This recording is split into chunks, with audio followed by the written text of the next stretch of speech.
ஒன்றிய நிதியமைச்சர் நிர்மலா சீதாராமன் அவர்கள் கோவையில் இருக்கக்கூடிய தொழிலதிபர்களோட ஒரு மீட்டிங் வச்சிருந்தாங்க. அந்த மீட்டிங்ல அன்னபூர்ணா உணவகத்தோட நிறுவனர் நிதியமைச்சர் நிர்மலா சீதாராமன் அவர்கள்ட்ட ஜிஎஸ்டியை பத்தி தன்னோட அனுபவத்திலிருந்து ஒரு கோரிக்கையை சொல்றாரு. பன்னுக்கு 5% ஜிஎஸ்டி, கிரீமுக்கு 5% ஜிஎஸ்டி, இது ரெண்டையும் சேர்த்து கொடுக்கும்போது 18% ஜிஎஸ்டி ஆகுது.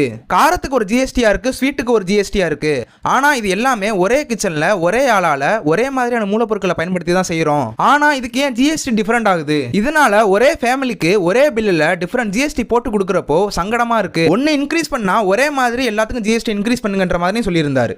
ஆனா அந்த இடத்துல நம்ம நிதியமைச்சர் அவர்கள் இதுக்கான எந்த விளக்கத்தையும் கொடுக்கல. அதுக்கப்புறம் தான் பேசினதுக்காக அன்னபூர்ணா நிறுவனர் அவர்கள் நிதியமைச்சர்கிட்ட மன்னிப்பு கேட்கிற மாதிரி ஒரு வீடியோ ஒன்று வெளிவருது. அண்ணாமலை அவர்கள் தான் அந்த வீடியோவை வெளியிட்டது. அந்த வீடியோ வெளியிட்டதுக்காக நிர்மலா சீதாராமன் அவர்கள்ட்ட அவர் மன்னிப்பும் கேட்டிருக்காரு. மக்களோட கருத்துக்களை கேட்டு அதற்கான தீர்வை கொடுக்கறது தான் அரசாங்கத்தோட வேலை. நான் என்ன உங்களுக்கு செய்யணும்னா அதுதான் நல்லது, அதை தான் மக்கள் ஏத்துக்கணும் அப்படின்றது பாசிச ஆட்சி தானே தவிர இது எந்த விதத்திலும் ஜனநாயக ஆட்சி கிடையாது.